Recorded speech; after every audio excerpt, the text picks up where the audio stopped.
Hello बच्चों, मैं शिखा learn smart with Ashok बकारी की क्लासेस में एक बार फिर से वेलकम है। बच्चों, हमने नया सेशन शुरू करा है जिसमें हमने एनडीए के बच्चों को प्रिपेयर करना है फॉर एग्ज़ाम के लिए। हम पूरी कोशिश करेंगे कि आपको पूरी हेल्प करें। हमने इससे पहले एक मैट्रिक्स से रिलेटेड एक टॉपिक जो था वो डाल रखा है चैनल में, प्लीज़ उसको ज़रूर देखिए। आज हमने उसी से रिलेटेड आपके क्वेश्चंस लेके आए हैं ताकि हमें थोड़ी प्रैक्टिस हो सके, हमें पता चल सके कि आपका पेपर पैटर्न कैसा आएगा और अगर इस टाइप का क्वेश्चन आएगा तो हम उसको कैसे अटैम्प्ट करेंगे। इसके अंदर मोस्टली मैंने वही क्वेश्चन सिलेक्ट करे हैं जो कि आपके पेपर के अकॉर्डिंग बनते हैं, पेपर में आते हैं। ठीक है, ये कह सकते हैं कि प्रीवियस ईयर में जैसे आए थे वैसे ही आज हम लेके आए हैं। तो देखिए फर्स्ट क्वेश्चन क्या है। पहली बात ये, हम इस क्वेश्चंस के साथ साथ टॉपिक को भी साथ साथ में ही क्लियर करेंगे, ठीक है, जिससे कि जैसा भी हो आप उसको अच्छे से अटेम्प्ट कर सके। याद रखिएगा कि हर एक क्वेश्चन आपका 2 मार्क्स का है, 2.5 का है, 2 का भी नहीं 2.5 का है। तो जिससे कि आपकी परसेंटेज जो इम्प्रूव होगी, तो हर एक क्वेश्चन इंपॉर्टेंट है। क्लियर? चलिए देखिए first question, consider the following respect of the matrix दे रखी है, हमें ए दे रखी है, एक बी दे रखी है, सी दे रखी है। ठीक है, अब हमें क्या निकालना है कि पूछा गया है कि सी ए इक्वल है सी बी के, या ए सी इक्वल है बी सी के, या ये रिलेशन जो है आपका एसोसिएटिव का ये इक्वल है, या डिस्ट्रीब्यूटिव का जो रिलेशन है डिस्ट्रीब्यूटिव का है ये सी ए प्लस सी बी इक्वल है। तो अगर ये आपको ऑप्शंस दे रखे हैं बट आपको टिक कहाँ पे करना है, ये बताना है कि कौन सी स्टेटमेंट करेक्ट है। या तो 1 ही करेक्ट है, या तो सेकंड करेक्ट है, या तो सेकंड और थर्ड करेक्ट है, या फर्स्ट और सेकंड करेक्ट है। तो इसको करने के लिए हमको सबसे पहले क्या चेक करना पड़ेगा। देखिए सभी को मल्टीप्लिकेशन नहीं करनी है, जिसकी रिक्वायरमेंट है आपने उसी को मल्टीप्लाई करना है। किस किस की है देखिए, यहाँ पे पूछा गया, पहले हम पार्ट बाई पार्ट करते, पहले हम फर्स्ट स्टेटमेंट को चेक कर लेते कि क्या कहता है। C A is equal to C B. तो फर्स्टली हम क्या सॉल्व करेंगे, C A is equal to C B is equal to C B. C A है हमारे पास में m minus M, and A है हमारे पास में रो के अंदर है m and n। Is that clear? अब मैंने प्रोडक्ट आपको मल्टीप्लिकेशन समझा रखी है कि हम रो टू कॉलम करते, कॉलम टू रो नहीं करते। तो अगर मैं इस केस में देखूँ तो इसके अंदर 2 रो है, ठीक है, और इसके अंदर कॉलम कितने हैं, 2 हैं। तो रूल क्या बनता था कि R1 C1 होता था एंड R1 C2 होता था, और R2 C1 होता था एंड R2 C2 होता। तो इस रूल को आपने फॉलो करना है, इस चीज़ से कंफ्यूज नहीं होना है कि यहाँ पे तो सिंगल लाइन है, यहाँ पे तो रो ही दे रखी है, कॉलम भी दे रखी है, जो मर्जी हो। और आफ्टर मल्टीप्लिकेशन आपने सिर्फ चेक करना है कि ऑर्डर आपका कैसा जाए, रो टू कॉलम ही हो। रो टू कॉलम मीन्स की जिसको आपने करना है, जैसे इसको आपने करना है तो इसकी रो होनी चाहिए और इसका कॉलम होना चाहिए। मैं ये समझाऊंगी जब इस टाइप का क्वेश्चन आएगा। पहले हमको ये सीखना है कि इसको मल्टीप्लाई करना है, ठीक है, सिखा रखी है मैंने। जिसको नहीं आती प्रीवियस सेशन जरूर देखें, ठीक है। अब देखिए मल्टीप्लाई करके चेक करते हैं इसको और इसको। तो एम स्क्वायर करेंगे, आगे कोई एलिमेंट है ही नहीं है R1 का, जैसे R1 आगे होते हैं कॉलम में होते हैं, वो तो नहीं है, तो खत्म हो गया। अब R1 की टर्न किसके साथ है, R1 की टर्न, इसकी टर्न पहले हो गई आपकी फर्स्ट कॉलम के साथ। अब R1 की टर्न किसके साथ में, n के साथ, ये होएगा mn, ठीक है। उसके बाद आया आपका सेकंड जो था रो थी, तो ये होएगा minus M square and plus minus mn। तो ये रिजल्ट आया आपका CA का। इसी तरीके से आपने CB को भी करना है। तो CB क्या था, यहाँ पे माइनस m था, B कितना था यहाँ पे, B था यहाँ पे माइनस n एंड m था माइनस m। तो कैसे करेंगे, फिर से सेम ऐसे ही लेके चलेंगे। कैसे देखिए, इसको इसके साथ करेंगे, माइनस mn होगा, आगे माइनस m स्क्वायर आ गया, माइनस mn हो गया और प्लस m स्क्वायर हो गया।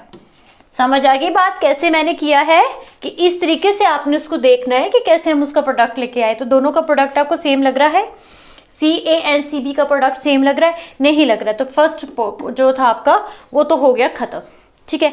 सेकंड चेक करके देखते हैं कि सेकंड क्या आएगा।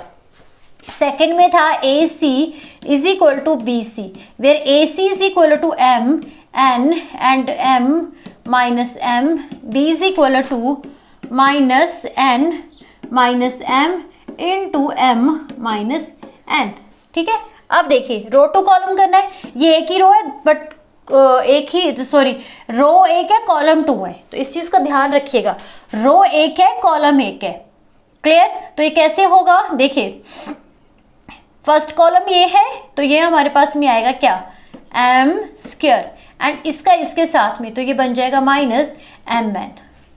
बात समझ में आई? कंफ्यूज नहीं होना है। रूल हमारा कहता है कि रो टू कॉलम जाना है, तो इसके अंदर फर्स्ट रो है और फर्स्ट ही कॉलम है, तो ये सिर्फ ओनली R1 एंड C1 ही बन के आएगा।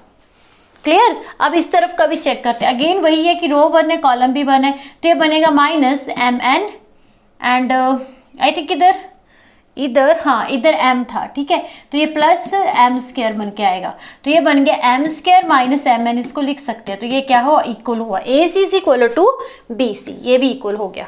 ठीक है, अब हम चेक करेंगे किसको, आपके सी को, जो सी पार्ट है जिसमें ये बोला गया है कि पहले आपने a प्लस बी करना है, जो भी प्लस आएगा उसको c के साथ मल्टीप्लाई करना है। कर लीजिए, a प्लस बी निकाल लीजिए, a प्लस बी कितना निकलेगा, m minus n first element के साथ first element and second element के साथ सेकंड एलिमेंट। ठीक है, बात समझ में आ गई। अच्छा, इनटू किसके साथ करना है इसको, c के साथ। c क्या था यहाँ पे c ये था m एंड n। चलिए कर लेते हैं।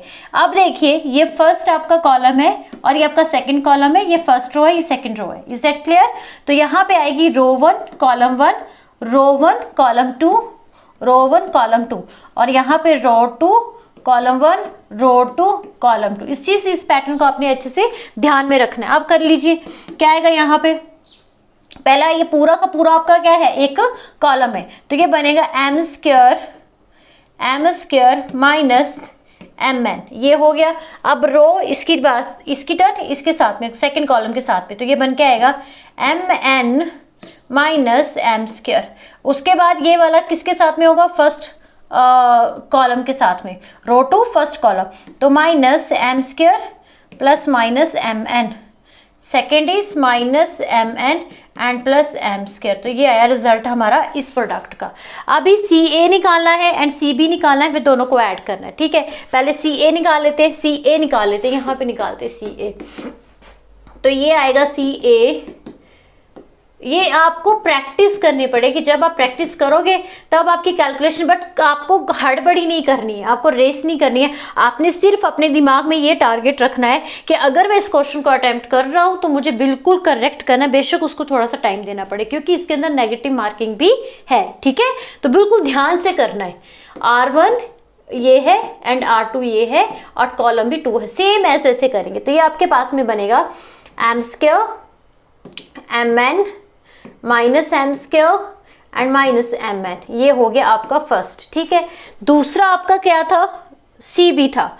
सी बी क्या था, सी बी ये और ये, तो यहाँ पे आएगा सी। देखिए आगे लिखने से पीछे लिखने से फर्क पड़ता है ना, फर्क मल्टीप्लिकेशन में हमने कल अच्छे से डिस्कस किया, जिससे पहला सेशन लिया था। Minus N M plus minus M square minus plus minus M N and minus N M square minus minus plus M square. इन दोनों को क्या करना है, ऐड करना है। कर दीजिए ऐड करने पे क्या बन के आएगा, देखिए ये आया हमारा जो सी ए था और ये हमारा आ गया सी बी था, तो ये बना M square minus N M N minus N square होगा ना यहाँ पे, ये वाला चीज़ ये माइनस में। ठीक है, उसके बाद क्या था यहाँ पे माइनस एम स्क्वायर और ये प्लस में आया, प्लस में आएगा नहीं, ये मैंने थोड़ा गलत लिख दिया, यहाँ पे प्लस में है। ठीक है, प्लस माइनस का ध्यान रखना है, तो ये आएगा आपका माइनस में and last is minus M N plus M square. तो ये आपका क्या हुआ, थर्ड ऑप्शन क्या हुआ, राइट हुआ। तो आपके कौन कौन से ऑप्शंस में थे, अब आपके पास में जो सोल्यूशन निकला है उसमें हमने देखा कि सेकंड और थर्ड बिल्कुल सही है और फर्स्ट जो रिलेशन है वो रॉन्ग है। तो इसका मतलब कौन सी स्टेटमेंट आपकी करेक्ट होगी, सी जो है आंसर आपका क्या है, बिल्कुल सही है। तो ये चीज़ ध्यान रखिए कि operation of matrix is very important. Clear? आपको मल्टीप्लीकेशन के लिए बहुत ज़्यादा प्रैक्टिस करनी पड़ेगी, कहीं पे भी प्लस माइनस की गलती ना हो, क्योंकि यहाँ से आपका 2.5 का एक क्वेश्चन तो बनता ही बनता है। चलिए नेक्स्ट क्वेश्चन देखते हैं। नेक्स्ट क्वेश्चन में क्या है कि A B with non singular matrix है of the same order then such that A B is equal to A and B A is equal to B, which of the following statement is correct? क्या A square A is equal A के बराबर होता है या फिर A B का square is equal to A square B के बराबर होता है? कौन सी स्टेटमेंट करेक्ट है? 1 करेक्ट है, 2 करेक्ट है, दोनों करेक्ट है या एक कोई भी करेक्ट नहीं है, ये बताना आपको। तो कैसे बताएंगे हम? सबसे पहले हम सीखेंगे कि नॉन सिंगुलर होता क्या है। देखिए आपने अभी तक डिटरमिनेंट आपको मैंने कराया नहीं, बट 12th क्लास में आपने थोड़ा सा पढ़ रखा होगा कि जब आपके पास में डिटरमिनेंट जो निकलता है वो नॉन जीरो आता है। क्या आता है? Is equal to non zero, means कि not is equal to zero. Determinant not is equal to zero होगा तो वो हमारे पास में क्या होता है? नॉन सिंगुलर होता है। पहली बात तो ये चीज़ को समझ लीजिए। अब दूसरी चीज़ ये कि इसके अंदर इस स्टेटमेंट का कोई लेना देना नहीं है, बट ये आपको दे रखी है थोड़ा सा क्वेश्चन को बढ़ाने के लिए। अब आप क्वेश्चन पे चलिए, समझ में आ गई कि नॉन सिंगुलर कौन से होते हैं और सेम ऑर्डर, और ये हमेशा किस में होते हैं?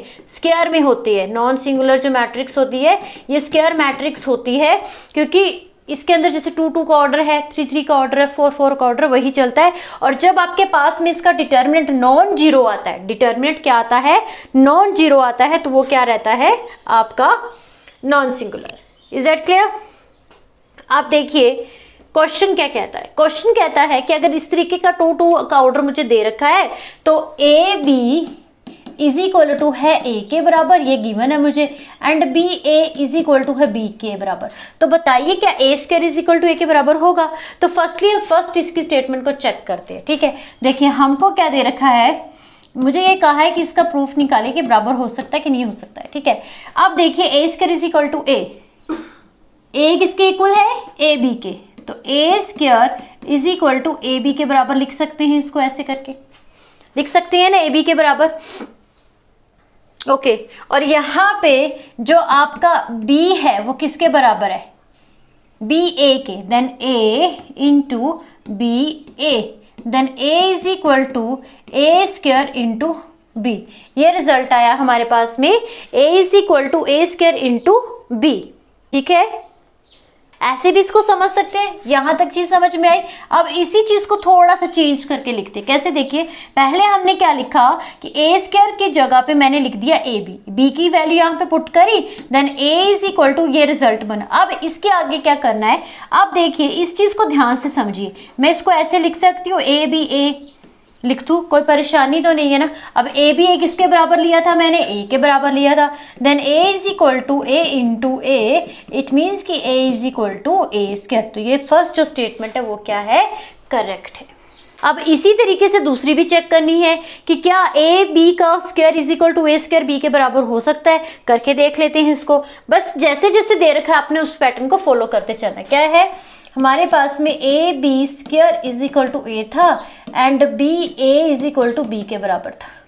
ठीक है, स्क्वायर नहीं है इधर, स्क्वायर नहीं है, मैं इसकी बात कर रही हूँ अभी तक। अच्छा, चेक क्या करना हमने कि कह रहा है कि ए बी स्क्वायर होता है ए स्क्वायर बी के बराबर। देखिए हो सकता है कि नहीं हो सकता है, इसको चेक करना पड़ेगा। अब हमें कैसे करेंगे? ओके, ए बी का square is equal to A square and फिर से बी ए लिख सकते हैं यहाँ पे। ठीक है, हमको इसके बराबर प्रूफ करना है कि ए स्क्वायर इज इंटू बी के बराबर होता है। तो ओके, फर्स्ट का हमें क्लियर हो गया है कि ये जो स्टेटमेंट है करेक्ट है। सेकंड का हम निकालेंगे कि क्या ये स्टेटमेंट आपकी जो दे रखी है करेक्ट दे रखी है, ए स्क्वायर इंटू बी। देखिए अगर तो हमें गिवन क्या है? गिवन है B A is equal to B given है। ठीक है, इसी से हम इसको आगे बढ़ाएंगे।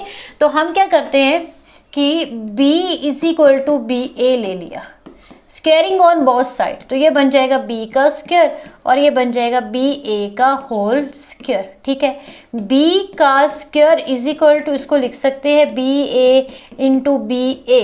क्यों बी ए क्यों लिखा? क्योंकि कहीं ना कहीं जाके ये हमें काम में ज़रूर आएगा। ठीक है, अच्छा ऐसे भी नहीं बनेगा। अब इसको क्या करते हैं हम, बोथ साइड मल्टीप्लाई करते हैं a से, तो ए बी का square is equal to A B A, ठीक है।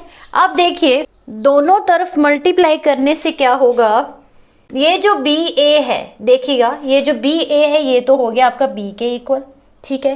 एंड ये जो ए बी है ये मुझे किसके इक्वल दे रखा है, ए के, तो आपने यहाँ पे ए की वैल्यू पुट कर देनी है। तो ये बन गया आपका ए बी का square is equal to A square and into B.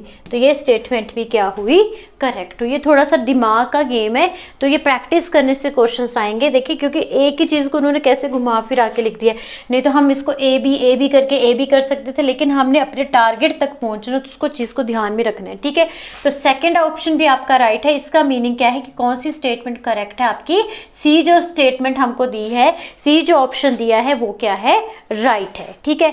Next question देखते हैं। नेक्स्ट क्या है हमारे पास में, ये बहुत ईजी सा क्वेश्चन है कि अगर कोई मैट्रिक्स आपको दे रखी है, अगर कोई मैट्रिक्स आपको ए दे रखी है और ये कहा जाता है कि आपका A square is equal to I के बराबर है, A square is equal to identity matrix है, इट मीन्स कि 1 0 0 1 के बराबर है। तो आपको ये बताना है कि एक्स क्या होगा, ठीक है, एक्स क्या होगा, बीटा क्या होगा, मतलब इनकी पोजीशन पे, जगह पे बताना कि कौन सा नंबर क्या होगा। तो आपको पता कि आप कैसे इसको लिखते हो आइडेंटिटी मैट्रिक्स को, तो आइडेंटिटी मैट्रिक्स के अंदर ये एक्स होगा, ये बीटा होगा, ये आपके पास में फिर से बीटा होगा, ये एक्स होगा। तो कौन सा ऑप्शन राइट है आपका, सी ऑप्शन राइट है, जिसमें ये लिख रखा है कि एक्स इज इक्वल टू 1।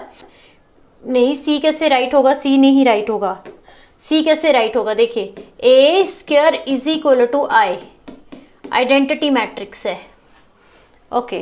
तो इसको मल्टीप्लाई करके भी आप देख सकते हो, बट ए स्क्वायर से सीधा पता बट आपको स्क्वायरिंग में निकालना पड़ेगा ना। देखिए ध्यान से समझिएगा, आपके पास में क्या दे रखा है, अगर इसको करना चाहेंगे तो मोस्टली बच्चे इसको रॉन्ग करेंगे। रॉन्ग कैसे करेंगे, देखिए वो करेंगे कि एक्स को आइडेंटिटी के साथ में कंपेयर कर देंगे, लेकिन ऐसा नहीं पूछा गया है, हमसे ए स्क्वायर पूछा गया है, तो ए इंटू ए पहले निकालना ही पड़ेगा, कोई ऑप्शन नहीं है, ये निकालना ही पड़ेगा। Beta into x, x beta and x, ठीक है।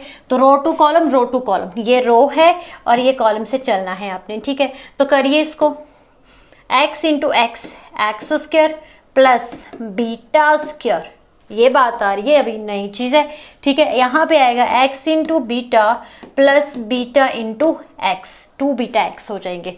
उसके बाद है यहाँ पे फिर से beta X plus X into beta and इधर आएगा आपका यहाँ पे जो रो 2 है beta square plus X square and is equal to identity 1 0 0 1।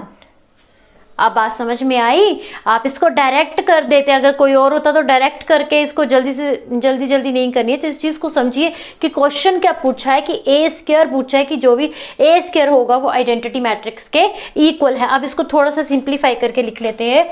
यहाँ पे आता है एक्स स्क्वायर प्लस बीटा, ये बन जाएगा 2 बीटा एक्स, ठीक है। और यहाँ पे आएगा फिर से 2 बीटा एक्स और यहाँ पे बन के आएगा X square plus beta square and is equal to 1 0 0 1। अब आप इस दोनों को कंपेयर करेंगे और इसका आंसर फाइंड आउट करेंगे कि एक्स क्या होगा, आपका बीटा क्या होगा, ठीक है। पहले इसको लेके चलते हैं, X square plus beta square is equal to 1, ऐसे लिख सकते हैं। अब निकालिए, कैसे निकाल सकते हैं, अगर हम इसको देखें तो 2 बीटा एक्स 0, एक्स निकालेंगे तो वो 0 होगा, बीटा निकालेंगे तो वो 0 होगा। तो पहले आप क्या पुट करके सकते हो, एक तो ये हो गया कि एक्स और बीटा दोनों के दोनों क्या है, 0 है। एक तो ऑप्शन ये हुआ कि एक्स और बीटा आपके दोनों के दोनों 0 हैं, ठीक है। अब एक और क्या है कि इसके अकॉर्डिंग देखते हैं कि क्या बन सकता है। अगर मैं यहाँ पे 0 पुट कर देती हूँ तो then beta square is equal to 1, then beta is equal to under root plus minus 1 करके आएगा। मतलब कि 1 के इक्वल नहीं होगा बट कुछ ना कुछ जो है वैसा वैसा आएगा, ठीक है। और यहाँ पे अगर पुट कर दें बीटा की जगह, then X square is equal to 1, then X is equal to plus minus 1 या आयोटा 1, या इस तरीके से इसका आंसर जो है वो आएगा। तो अब देखिए ये कहता है कि एक्स इज इक्वल टू 0 भी है, बीटा इज इक्वल टू 0 भी है, ठीक है, ठीक है, okay. x is equal to 0 भी है and beta is equal to 0 भी है and x is equal to 1 के बराबर भी है। अब आपने स्टेटमेंट को ध्यान में रखना है कि 1 के बराबर कब होगा। अगर फर्स्ट ऑप्शन को मैं देखूं, देखिए अगर x 0 पुट कर देते हैं, ठीक है, x 0 के बराबर है और क्या है कि x इज इक्वल टू 1 है and beta is equal to 0 है। क्या ये हो सकता है? क्या ये हो सकता है? अगर मैं x इज इक्वल टू 0 लेके चलूं, या तो x इज इक्वल टू 0 लेके चलूं और x इज इक्वल टू मैं 1 पुट कर दूं, 1 पुट कर दूं तो बीटा इज इक्वल टू 0 होगा। बताइए बताइए, ये ऑप्शन सही लग रहा है आपको? नहीं होगा ये सही, क्योंकि ये बिल्कुल रॉन्ग है। आपके पास में 2 x के होंगे और 2 ही बीटा के होंगे, या तो दोनों एक 0 होगा, एक 1 होगा, एक 0 होगा, एक 1 होगा। सिंपल सी चीज है, ठीक है। अच्छा, ये तो हो गया आपका रॉन्ग हो गया। अब चलते हैं सेकंड ऑप्शन पे, x is equal to 0 and beta not is equal to 1। x is equal to 0 and beta is not is equal to 1 and x is equal to not 0, beta is equal to 1। क्या ये सही है? पहला option देखते हैं, ये वाला। आपने पुट इसमें करके चलना है। देखिए ज़्यादा कंफ्यूज नहीं होना, आपने इस जो आपने सोल्यूशन निकाला है उसके अकॉर्डिंग इसको पुट करके चलना है कि when x is equal to 0 है plus beta square is equal to 1, तो क्या beta square is equal to 1 आ रहा है, तो ये तो ठीक हो गया। अब दूसरा देखिए कि x not is equal to 0, x not is equal to 0 means कि 1 ले लेते हैं, then beta square is equal to 1। ये राइट? नहीं, ये भी रॉन्ग है, ये भी रॉन्ग है। आपने दोनों ऑप्शंस को गिवन जो आंसर उसमें पुट करके देखते चलना है। सी देखिए कि x इज इक्वल टू 1 है and beta not is equal to 1 and x is equal to not 1 and beta is equal to 0 है। तो क्या ये सही है आपका? आई थिंक डी जो है वो थोड़ा सा मिस्टेक में आ गया है। x is equal to 1, x is equal to 1 है, okay, x is equal to 1, beta not is equal to 0 and x is equal to minus, okay. चलिए इसको देखिए, अब ये वाला जो है ऑप्शन कि अगर x 1 है तो beta not is equal to 0 हो सकता है?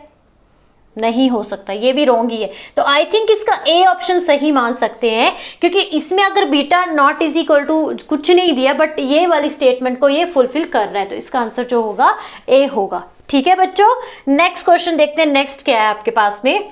अब आते हैं हम नल मैट्रिक्स का क्वेश्चन आ गया है। कल मैंने मैट्रिक्स से भी आपको समझाया था, उसके टाइप का भी, कि फॉलोइंग स्टेटमेंट है, स्क्वायर मैट्रिक्स है ए एंड बी की, सेम ऑर्डर के साथ में है। If A and B is a null matrix, क्या है? एक नल मैट्रिक्स है। ए बी दोनों का प्रोडक्ट, दोनों का जो प्रोडक्ट है वो एक नल मैट्रिक्स है, मीन्स कि 0 आंसर है इसका। ठीक है, then at least one of A and B is a null matrix. पहली स्टेटमेंट उसने ये कहा है कि दोनों में से एक का नल मैट्रिक्स होना जरूरी है, तभी वो उसका प्रोडक्ट नल मैट्रिक्स बनेगा, ये बताना है हमको। और दूसरा ये बोलता है कि अगर ए बी एक आइडेंटिटी मैट्रिक्स है, ए बी दोनों का जो प्रोडक्ट है एक आइडेंटिटी मैट्रिक्स है, तो क्या उनका प्रोडक्ट सेम होगा? मतलब कि बी ए एंड बी ए, क्योंकि मैट्रिक्स में हमने मल्टीप्लिकेशन में ये सीख रखा है कि जो भी आपका कॉम्पिटेटिव प्रॉपर्टी है वो उसमें लागू नहीं होती है, हमने ये पिछले ही सेशन में सीखा था। तो क्या इसमें चलेगा ये? क्या ये सही है? आपको बताना है कि 1 ठीक है, 2 ठीक है, 3 है या 4 है। तो सबसे पहले हम इसकी फर्स्ट स्टेटमेंट पे वर्क करते हैं कि क्या कह रहा है। देखिए, ये बोलता है कि एक का जरूरी है 0 होना, तभी वो नल मैट्रिक्स बनेगा। क्यों भाई? अगर हम कुछ अलग सी मैट्रिक्स ले लें, जैसे कि 0 ले लिया एंड 0 1 0 ले लिया, और इसको मैंने 0 1 0 समथिंग 0 ले लिया, तो क्या इसका 0 मैट्रिक्स रिजल्ट नहीं आएगा? अगर मैं इसको A ले लूँ, इसको मैं B ले लूँ, और क्या ये आपका प्रोडक्ट बना के नल मैट्रिक्स नहीं बनाएगा? थोड़ा सा रॉन्ग हो गया ये ना। हाँ, यहाँ पे 1, यहाँ पे 0, तो क्या इसका प्रोडक्ट आपका 0 नहीं आएगा? आएगा 0। तो ये ज़रूरी नहीं है कि अगर 0 आपका मैट्रिक्स में प्रोडक्ट आ रहा है तो बोथ जो मैट्रिक्स है वो नल मैट्रिक्स ही हो, ये ज़रूरी नहीं है। अगर मैट्रिक्स ऐसी भी लिखी जाएंगी तब भी वो 0 बन सकती है। ठीक है, तो ये स्टेटमेंट हमारी क्या हो गई? रॉन्ग हो गई। तो एक तो ऑप्शन ये खत्म ही हो गया कि 1 ओनली 1 ही ठीक है, ऐसा भी गलत हो गया। सेकंड क्या कहता है? सेकंड क्या कहता है कि if A B is an identity matrix then B A is equal to A B. देखिए, if A B is an identity matrix है, उन दोनों का जो प्रोडक्ट है एक आइडेंटिटी मैट्रिक्स है, ठीक है। तो इसमें भी ढूंढना पड़ेगा हमें। पहला तो रॉन्ग हो गया है, सेकंड देखते हैं। अगर ए भी क्या है, आई के बराबर है, तो आपके पास में B A is equal to आना चाहिए ए बी के। तो इसको देखते हैं प्रूफ करके, ठीक है।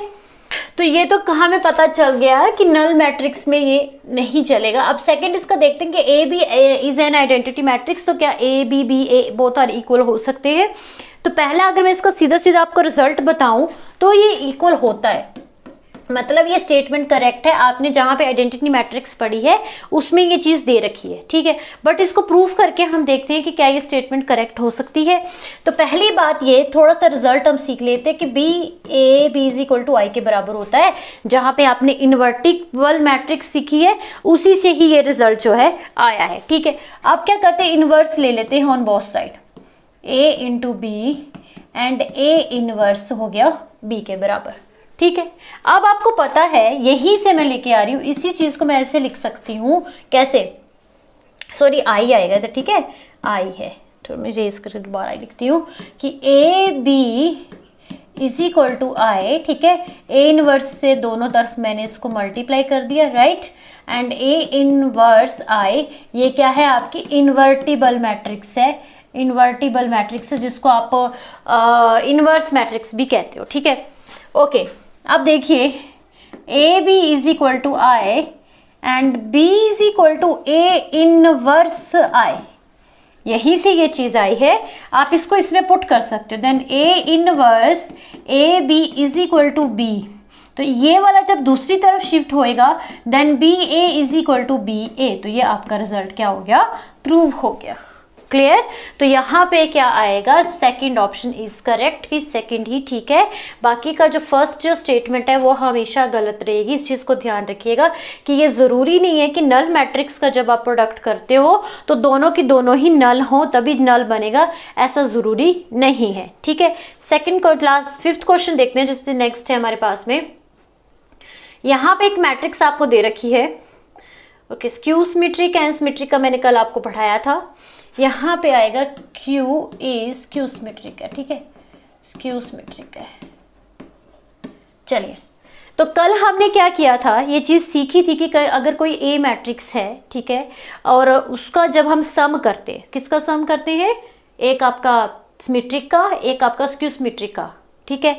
तो उसको कैसे करते हैं हम, उसको हम ऐसे लिखते थे कि A is equal to 1/2 A plus A dash and plus 1/2 and A minus A dash. इसके अंदर ये वाला जो पार्ट होता है ये आपका होता है सिमेट्रिक का, सिमेट्रिक का, और ये वाला जो पार्ट होता है ये होता है आपका स्क्यू सिमेट्रिक का, स्क्यू सिमेट्रिक का। तो आपको कौन सा फाइंड आउट करना है, P निकालना है, मतलब सिर्फ आपको सिमेट्रिक वाला पार्ट ही फाइंड आउट करना है, ना कि स्क्यू सिमेट्रिक का भी करना। क्लियर। तो सबसे पहले क्या करेंगे, हम A लिखेंगे, A तो गिवन है, इसका ट्रांसपोज कर लेते, चलिए कर लेते, यहीं पे A का ट्रांसपोज कर लेते, करें क्या आएगा, 0 cos square theta sine square theta and यहाँ पे आएगा आपका sign square theta 0 and cos square theta, यहाँ पे आएगा cos square theta sine square theta and 0। Add कर लीजिए, ऐड करने पे हमारे पास में आएगा, आपको पता होगी आइडेंटिटी, आप डायरेक्ट भी कर सकते हो। चलिए ऐड करके पूरा का पूरा यहाँ पे लिखती हूँ मैं साफ जगह पे, ठीक है। किसको ऐड कर रही हूँ, A मैट्रिक्स को एंड A ट्रांसपोज को। 0 sign square theta plus cos square theta, उसके बाद cos square theta plus sine square theta, ये भी हो गया। फिर आपके पास में आएगा cos square theta plus sine square theta and 0। उसके बाद होगा sign square theta plus cos square theta. आगे आएगा आपके पास में sign square theta plus cos square theta. Next part में होगा cos square theta plus sine square theta and last में 0 प्लस 0। आपको पता होगा कि sine square plus cos square theta की आइडेंटिटी होती है जो कि इक्वल 1 के बराबर होती है। लिख दीजिए इसको, क्या आएगा यहाँ पे 0 1 1 1 0 1 एंड 1 1 0। ठीक है, ये हो गया आपका इसका सम। लेकिन बात हम किसकी कर रहे हैं, सिमेट्रिक की कर रहे हैं, तो 1/2 से ये क्या करेगा, मल्टीप्लाई करेगा। तो चेक कर लीजिए इस तरह का जो ऑप्शन रहेगा 0 1/2 1/2 1/2 0 एंड 1/2 1/2 0। तो फर्स्ट ऑप्शन में ही हमको इसका आंसर मिल गया है। ठीक है, आप देखिए इसमें कंफ्यूज करने के लिए उन्होंने हमें क्या दे रखा है कि ये वाला ऑप्शन भी दे रखा है, तो मोस्टली बच्चे इसको ऑप्शन को करेक्ट करेंगे। बट बच्चों ये क्या आता है, जब हमको इसका सिमेट्रिक का जब सम इस तरीके की फॉर्म दे रखी होगी तब उसके आगे 1/2 आता ही आता है। ये भी मैंने आपको पिछले सेशन में बता रखा है। जब आपको इसको स्क्यू सिमेट्रिक पार्ट निकालना तब आपने इसको a माइनस a डैश करना है और 1/2 से उसको मल्टीप्लाई करना है। ठीक है, बात समझ में आ गई। चलिए नेक्स्ट क्वेश्चन पे। नेक्स्ट क्वेश्चन देखते हैं क्या है। ज़्यादातर आपको स्टेटमेंट के पार्ट्स ज़्यादा आते हैं, जैसे कि इस तरह के क्वेश्चन ज़्यादा आते हैं। ये देखने में बहुत ऐसे मुश्किल से लगते हैं कि बच्चे देख के थोड़ा सा लगेगा कि नहीं पता नहीं क्या है, बट ये होते इजी, थोड़ा सा आपको ध्यान से समझना है। Okay, if x is a matrix of order 3 into 3, okay, y is a matrix of order 2 into 3, ठीक है, and z is a matrix of order 3 into 2, then which of the following are correct? ये वाली correct है, ये वाली 9 entry वाली है, ये नोट डिफाइंड है। तो फर्स्ट एक एक करके इसको हम चेक करते चलते हैं। पहले स्टेटमेंट को समझिए, बात क्या हुई है। हमारे पास में कोई भी मैट्रिक्स होती है ना, है ना, मैट्रिक्स होती है, तो उसका जब हम जैसे कि A to B प्रोडक्ट कर रहे हैं, सपोज करिए A to B प्रोडक्ट कर रहे हैं, ये लिख लिया मैंने A, ये लिख लिया मैंने B, इसका ऑर्डर मैंने लिख लिया M into N और इसका ऑर्डर लिख लिया मैंने P into Q, कुछ भी लिख लिया, क्योंकि P into Q इस करके लिखा है कि सिमिलर नहीं है। एक का जैसे 3 into 2 है, एक का 2 into 3 है, डिफरेंट है, सेम नहीं है। ठीक, तो जब इन दोनों का प्रोडक्ट बन के आता है, मतलब कि जब ए बी का प्रोडक्ट कर देंगे तो प्रोडक्ट बन के आएगा, तो जो नया ऑर्डर में मैट्रिक्स आती है वो आती है M into Q, मीन्स कि यहाँ की रो उठाओगे आप और यहाँ का कॉलम उठाओगे। बात समझ में आई कि यहाँ की रो उठानी है, यहाँ का कॉलम उठाना है, फिर आपको पता चलेगा कि नया ऑर्डर जो मल्टीप्लिकेशन में नया ऑर्डर जो बन के आएगा वो M into Q में आएगा। तो इसका मतलब ये हुआ कि M into Q हो गया, तो इसका मतलब ये हुआ कि N is equal to P के बराबर हुआ, N is equal to P के बराबर हुआ। ठीक है, तभी उसका क्योंकि कोई लेना देना नहीं है उसका, तो M into Q आपने क्या याद रखना है कि जो नई मैट्रिक्स जो बन के आती है मल्टीप्लिकेशन के बाद वो M into Q में बन के आती है। ठीक है, रो इंटू कॉलम है। आप क्वेश्चन की स्टेटमेंट समझिए। पहले हमको क्या क्या गिवन है वो लिख लेते हैं। गिवन है मुझे x का जो ऑर्डर है, x का o मीन्स की ऑर्डर ऑफ x का जो ऑर्डर है वो है 3 क्रॉस 3 है। ओके, ऑर्डर ऑफ y मुझे दे रखा है 2 क्रॉस 3 एंड ऑर्डर ऑफ मुझे z दे रखा है 3 क्रॉस 2। ओके, पहली स्टेटमेंट चेक करते हैं। पहली स्टेटमेंट क्या कहता है कि जब आप z इंटू वाई करते हो और फिर आप मल्टीप्लाई x करते हो, तो जो आपका ऑर्डर बन के आता है, ठीक है, जो भी ऑर्डर बन के आता है उसके अंदर जो एंट्रीज होती हैं, टोटल नंबर ऑफ जो एलिमेंट्स होते हैं, नंबर ऑफ एलिमेंट्स जो होंगे वो 9 होंगे। कितने होंगे? 9 होंगे। क्या होंगे? 9 होंगे। कैसे? जब आप उसको चेक करोगे कि नंबर उसका मल्टीप्लिकेशन करने के बाद उसका जो ऑर्डर मतलब आने के बाद जो नंबर ऑफ एलिमेंट्स है वो 9 होंगे। तो वो कैसे होंगे? पहले हम चलते हैं जेड और वाई को। देखिए ऑर्डर ऑफ जेड यहाँ पे मैंने लिखा है 3 cross 2 and order of Y मैंने लिखा है 3 इंटू 3। तो जेड का रो, जेड और वाई का कैसे निकलेगा? जेड का रो लेना है 3 और इसका कॉलम लेना है। तो नया ऑर्डर क्या बन के आया? 3 इंटू 3। ये तो बात हुई यहाँ तक, बट x भी है तो order of z by and into x, तो इसकी रो z इंटू वाई की रो जो कि है 3 और कॉलम किसका? x का 3 इंटू सॉरी एक्स तो लिखा नहीं मैंने, एक्स ये है आपके पास में, ठीक है। एक्स का ऑर्डर है, कॉलम है 3, एक्स का कॉलम है 3। यहाँ पे लिख देती हूँ मैं कि order of X is equal to 3 into 3। पहले क्या निकाला मैंने, जेड इंटू वाई, जेड की रो और इसका कॉलम। क्लियर, ये क्लियर हो गया। अब मुझे एक्स भी बोला कि एक्स भी मल्टीप्लाई कर रहा है। अब ओ जेड इंटू एक्स, तो ये पूरा का पूरा एक मैट्रिक्स बन गया जिसका ऑर्डर 3 इंटू 3 था, जिसका ऑर्डर 3 इंटू 3 था, इसकी रो और एक्स का कॉलम जो कि 3 है। तो टोटल 9 आपके एलिमेंट्स आएंगे। तो टोटल नंबर ऑफ एंट्रीज कितनी होंगी इसमें, 9 होंगी। तो फर्स्ट जो ऑप्शन है वो क्या है, करेक्ट है। क्लियर। अब इसी तरीके से आपने क्या करना है, वाई एक्स जेड आप पहले निकालेंगे किसको, Y, order of Y and X into Z. Firstly किसका निकालोगे, एक्स एंड जेड का निकाल लीजिए। Order of X and Z, X and Z. X की रो क्या है, 3 है। जेड का कॉलम कितना है, 2 है। जेड का कॉलम कितना है, 2 है। ये हो गया एक्स जेड का। अब आएगा वाई भी इंक्लूड हो गया। वाई की रो क्या है, 3 है और एक्स और जेड का कॉलम कितना है, 2 है।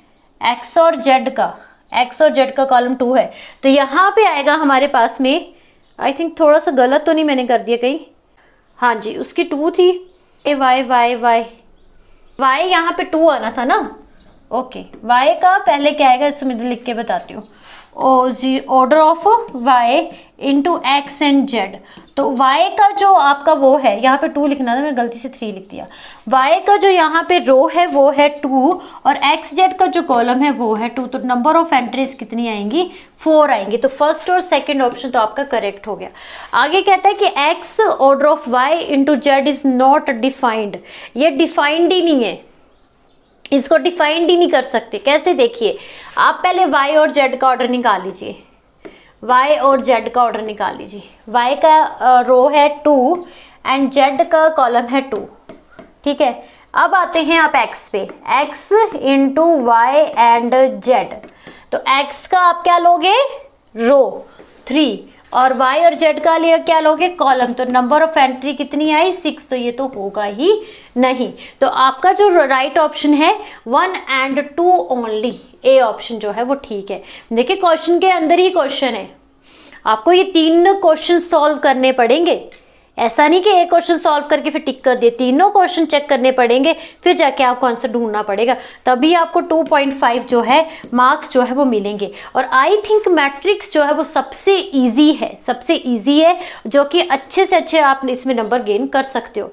क्लियर। नेक्स्ट देखते हैं, अभी नेक्स्ट क्या है, A is equal to x011 and V का जो मैट्रिक्स है 1021 के बराबर है and A square is equal to V। What is the value of x। बहुत इजी है, बहुत इजी। तो क्या करेंगे हम, A इंटू ए निकालेंगे। क्या निकालेंगे, A into A. A into A means की A स्क्वायर। तो वो क्या होगा यहाँ पे, x011 x011। तो करिए मल्टीप्लाई, पहले क्या होगा, रो टू कॉलम। ओके, तो एक्स स्क्वायर 0 0 प्लस 0 फिर x फिर प्लस 1 फिर 0 plus 1 and is equal to किसके था, b के था। b यहाँ पे क्या था, 1 0 2 एंड 1 के इक्वल था। एक्स स्क्वायर 0 x प्लस 1 1 यहाँ पे आएगा क्या, 1 0 2 एंड 1। तो यहाँ से आप निकाल सकते हो x क्या आएगा, x is equal to 2 minus 1 and x is equal to 1। हमको बोला क्या निकालने के लिए, x बोला, तो एक्स स्क्वायर के ऊपर आपने जाना ही नहीं है, आपने सिर्फ एक्स स्क्वायर की टर्म निकालनी है जो कि किसके इक्वल है, 1 के इक्वल है।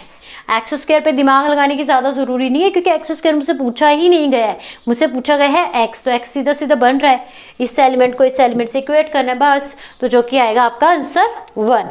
ठीक है बच्चों, नेक्स्ट क्वेश्चन देखते हैं। नेक्स्ट क्या है, नेक्स्ट क्वेश्चन है कि if y is a matrix of order 3 into 3 and what is this matrix. तो ये क्या हो सकती है, क्या हो सकती है ये, क्या ये एक स्क्वायर मैट्रिक्स है, क्या ये डायगोनल मैट्रिक्स है, क्या ये स्केलर, ये स्केलर नहीं है स्केलर है, ठीक है, स्केलर मैट्रिक्स है, स्केलर मैट्रिक्स है। क्या ये एक आइडेंटिटी मैट्रिक्स है? बताइए क्या है? ए एंड बी है, सिर्फ ए ही है मीन्स की स्क्वायर ही है, या फिर A B C and D है, या इनमें से कोई भी नहीं है? तो बताइए क्या होगा। मैंने कल ही आपको ये बात बताई थी, पिछला जो सेशन लिया था उसमें अच्छे से मैंने एक्सप्लेन करा था कि जब आप ऑर्डर 3x3 लिखते हो, पहली बात तो ये एक स्क्वायर मैट्रिक्स है, स्क्वायर मैट्रिक्स है। बट स्क्वायर मैट्रिक्स के अंदर मुझे कोई कंडीशन सेट नहीं करी गई है, कंडीशन सेट नहीं की है। तो ये स्क्वायर मैट्रिक्स आपकी डायगोनल भी होती है, 1 1 0 0 ऐसे करके डायगोनल भी होती है। अगर ये 1 1 1 इसके सारे डायगोनल के एलिमेंट इक्वल हैं तो ये आपकी स्केलर भी होगी, ठीक है। अगर इसके एलिमेंट 1 1 1 1 ही होंगे तो ये मैट्रिक्स आइडेंटिटी भी होगी। तो ये ए भी है, बी भी है, सी भी है और डी भी है। इट मीन्स कि C option is the right option. Clear बात हुई कि अगर 3x3 के कोई मुझे मैट्रिक्स दे रखा है ऑर्डर, तो ऑब्वियस सी बात है वो एक स्क्वायर मैट्रिक्स है, बट मुझे कंडीशन नहीं दी है, सिर्फ बोला कि क्या है ये। तो ये डायगोनल भी हो सकती है, मे बी आइडेंटिटी हो, बट अगर सभी के एलिमेंट सेम है, अगर आपके पास में √3 0 0 2 0 2 0 0 0 एंड 5, तो ये मैट्रिक्स जो होगी बच्चों, ये सिर्फ केवल आपकी स्क्वायर मैट्रिक्स होगी और डायगोनल होगी, और डायगोनल होगी। क्यों? क्योंकि डायगोनल तो है बट हर एक एलिमेंट डिफरेंट है। बट यही एलिमेंट जब सेम कर दूं मैं, जब इन्हीं एलिमेंट को मैं सेम कर दूं तो ये क्या बन जाएगी? स्केलर बन जाएगी, स्केलर बन जाएगी। और जब मैं इन्हीं एलिमेंट की जगह पे मैं ये सोचूं कि मैं 1 1 ही लिख दूं तो ये आइडेंटिटी बन जाएगी।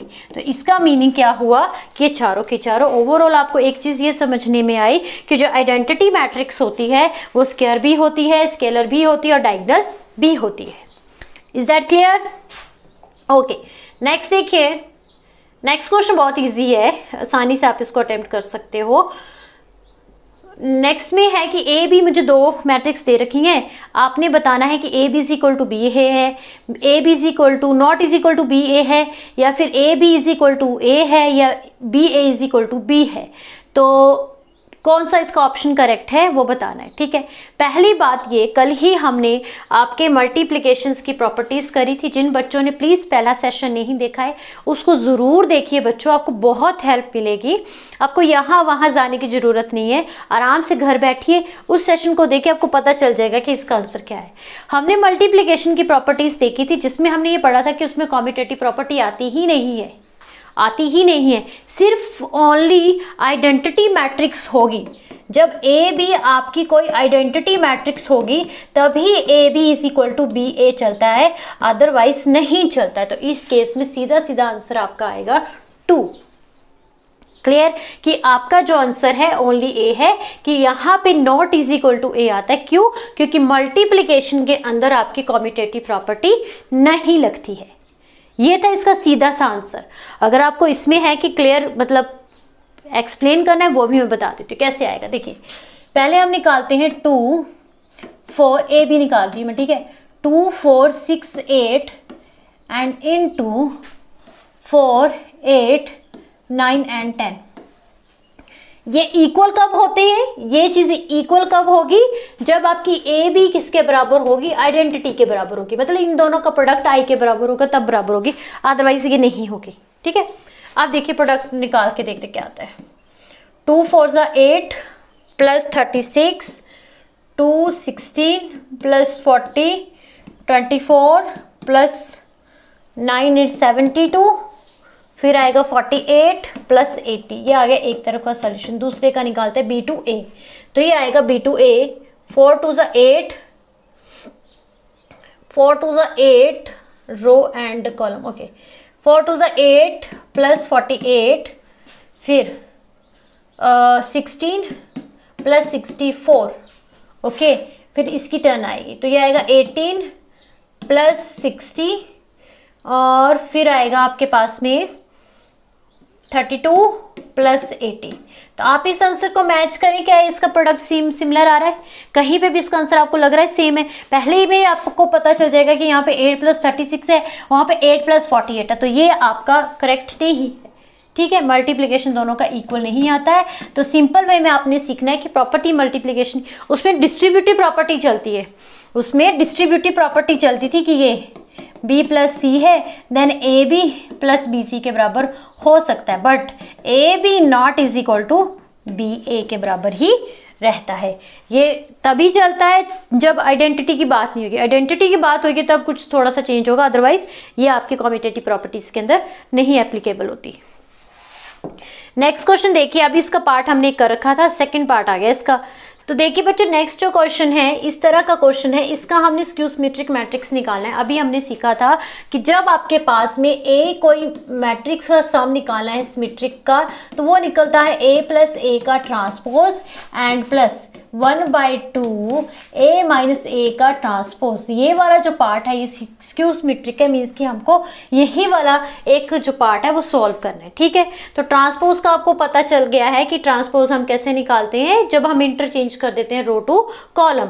तो हम इसको डायरेक्ट करते हैं यहाँ पे a माइनस ए का ट्रांसपोज। ठीक है, तो सबसे पहले हमारे पास में a होगा 0, उसका भी 0 होगा, फिर आपके पास में आएगा sign square theta minus cos square theta, फिर आपके पास में आएगा कोस square theta minus sign square theta. पहली रो टू कॉलम को मैंने इंटरचेंज कर लिया। ठीक है, अब आती है टर्न किसकी, यहाँ की होगी खत्म, अब इसकी वाली टर्न है।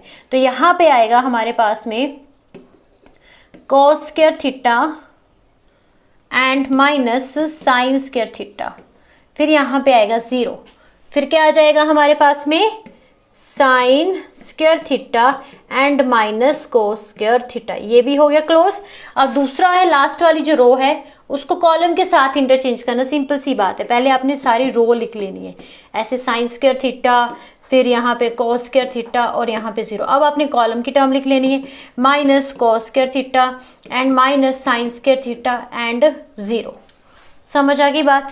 अब देखिए कि जो कोस square theta and minus sign square theta होता है वो होता है कोस 2 थीटा के बराबर। ये रूल है हमारे पास में। अगर मैं इसमें से माइनस कॉमन ले लूँ तो ये बन जाएगा minus cos square theta,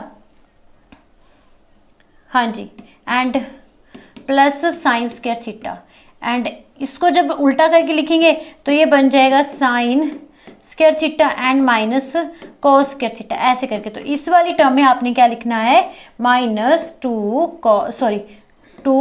cos 2 theta. ठीक है, जहां पे माइनस आगे होगा उसको आपने किस में लिखना है, -2 cos थीटा में, और जहां पे आपका माइनस पीछे होगा, साइंस पीछे होगा, वहां पे आपने क्या लिखना है, प्लस पे। तो इस चीज का ध्यान रखिएगा। तो ये हमारे पास में बन के आएगा 0 minus cos 2 theta, cos 2 theta, और यहाँ पे cos 2 theta 0 minus cos 2 theta, यहाँ पे आएगा फिर से माइनस cos 2 थीटा, यहाँ पे cos 2 थीटा एंड लास्ट में 0। इसी को थोड़ा सॉल्व कर लेते हैं। तो 1/2 तो हमारे पास पहले से था ही था। ठीक है, अब आपने कॉमन बाहर ले लेना है, जो कॉमन आएगा। कॉमन यहाँ पे आ रहा है cos 2 थीटा कॉमन आ रहा है, cos 2 थीटा कॉमन आ रहा है, तो अंदर क्या बच जाएगा हमारे पास में 0 -1 1 एंड 1 0 -1, यहाँ पे -1 1 एंड 0, और 1/2 को आप चाहे अंदर मल्टीप्लाई भी कर सकते हो, क्योंकि इसमें से कोई आपका ये वाला आंसर भी चल पड़ेगा, लेकिन आपको ध्यान से देखना पड़ेगा कि प्लस माइनस सही से लिखा है कि नहीं लिखा है। ठीक है, ये भी आंसर वैलिड है, ये भी आंसर वैलिड है, दोनों ही ठीक है, दोनों ही ठीक लग रहे हैं, बट कुछ मिस्टेक्स तो होगी ही होगी। बट आपने बेटा इसमें दोनों जो हैं ऑप्शन सही हैं, लेकिन एक चीज़ का ध्यान रखिएगा कि जब आपको स्क्यू सिमेट्रिक निकालनी है तो 1/2 को अपने अंदर वाली मैट्रिक्स से मल्टीप्लाई ज़रूर करना है, तो जिसके हिसाब से आपका ये वाला जो ऑप्शन है वो राइट माना जाएगा। क्लियर? ठीक है, तो बच्चों आज के लिए इतना ही। आई होप आज का सेशन आपको अच्छा लगा होगा। अगर अच्छा लगा होगा प्लीज़ उसको लाइक कीजिए और बच्चों को भी शेयर कीजिए, चैनल को भी ज़रूर सब्सक्राइब करें, और हमें अपने कमेंट देके ये भी बताएं कि आपको किस तरीके का आ रहा है समझ में, या किस तरीके की हेल्प मिल रही है, जो भी चीज़ है प्लीज़ हमें ज़रूर बताइए। तो आज के लिए इतना ही। Thank you for watching.